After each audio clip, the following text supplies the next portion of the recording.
Kicking off another weekend of Chair Shot Reality. WrestleZone.com, YouTube, Facebook, Twitter. You like it, you love it, you can't avoid it.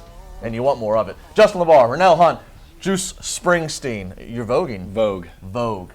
All right, guys, let's talk about what the main event was of Raw this past week. Goodness, Battle of the Giants. I love Braun Strowman. Braun Strowman. It's great. Versus Big Show at the Staples Center in Los Angeles. This is 1987. Everybody complain. Bear hugs for 3 minutes.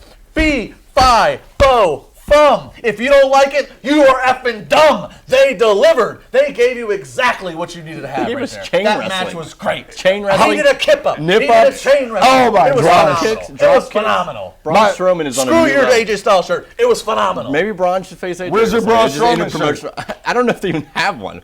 I just want one that just says Braun. Your facial and hair just keeps starting to going. get into Braun range. Well, maybe I'm. You know what? I'm trying to be him for WrestleMania. My thing is this. I don't know about you guys, but what I've been taught is the least you do is better. Yeah. A lot of times we see guys, LeBar, you even know this, Juice, you've been to shows where it seems like a match has too much. But sometimes the least you do is best. With these guys being at the caliber of height, weight, these guys are giants. Yeah. But yet they can still put on a great match, which shows you one thing. You don't have to do, salute. Much respect to everyone that does the 450s and everything else. But you just don't need it all to get completely right with the crowd. They did what they needed to do and went over and beyond people's expectations. I told people from day one, LeBar's on the same page. I think Juice is on the same page.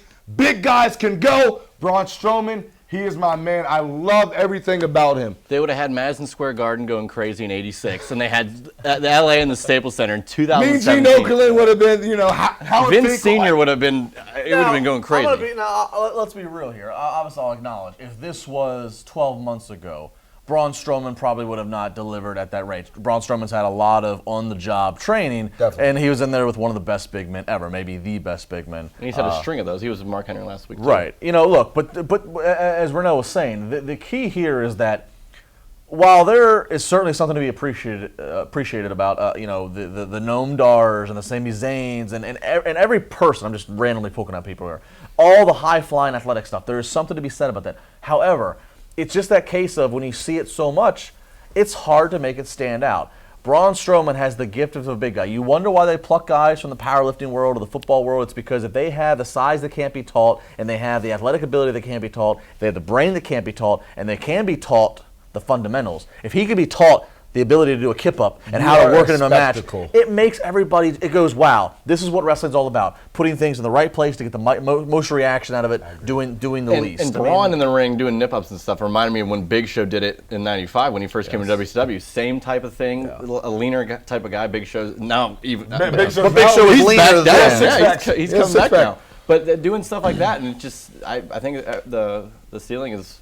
I don't understand. Again, if this was 1983 and it was a bear hug for 3 straight minutes, I understand. That's boring. It's hard to appreciate that size. But I don't get the stereotype and stigma that people have when they see that this is going to be the main event match of Raw, and they're just like, oh, this is going to be no good. Why? Because we're not seeing some holy, moment. I mean, that's not. I mean, come on. I think we saw enough moments with that match. Yes, in a different way. Yeah, I was saying that a nip up and chain wrestling, and I thought maybe they're going to do the suplex spot where they break the ring. But I think everyone thought that. Where do we go from here? Because we all know Braun Strowman's going to fight Roman Reigns at Fastlane. Big question about what Braun's going to do at Mania, Battle Royal. What's it going to be? Give me some kind of booking here for Braun Strowman. He's on the stock's the highest. I'm very confused on the Braun Strowman situation for WrestleMania. I think him against Roman Reigns at Fastlane only leads to maybe Braun getting a win and Reigns not knowing what to do and Undertaker kind of going after him, because I don't think Braun Strowman. What if Taker shows up at Fastlane to make that match kind of a draw, so that way neither guy gets hurt? I don't know. You see, you threw a wrench in it. I have no idea. What do you think? You know what? You asked us. You don't have. There's a lot of things that send potential with this pertaining to WrestleMania. I do feel like this can go a lot of different ways. Now, with me, if you're saying we've seen Braun go up with big man versus big man, hey, let's add another big man in there. Eventually, somewhere down the line, even if it's not WrestleMania, Braun Strowman versus Brock Lesnar. I gotta see it. We gotta build this young big man. We see that Brock loves to do what's best for business. He has no problem with it. All the kudos to Brock Lesnar, but we still have one big guy that can still climb to the top of the totem pole. That, my man, is Braun Strowman. I'm gonna make a random booking call here. want to make one random booking call. Oh, jeez. What if we were to see, Braun Strowman versus Roman Reigns Fastlane, something, whatever, win, lose, draw, whatever. Nobody's going to be harmed in that match. Roman Reigns goes on to fight Undertaker. Braun Strowman goes on and wins the Andre Battle Royal. Goldberg wins the Universal title. Goldberg goes to Mania. Goldberg gets beat by Brock Lesnar. Next night, Raw, day after Mania. Oh, yeah. Braun Strowman versus Brock Lesnar on the wouldn't mind fly. seeing that. Braun Strowman beats him.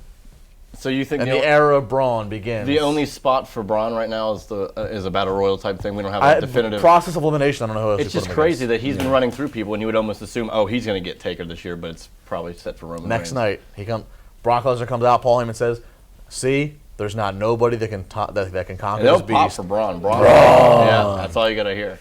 And he could beat And it's Brock. on. Brock doesn't care. And it's Braun. Pay me to go back. Go back as far as man. We got more to talk about. Juice and I coming up next. We're going to talk Bailey. Is she still connecting? Plus, Shane versus AJ. Oh, you're getting so mad, aren't you? You're getting so mad. Well, calm me down. Don't go anywhere.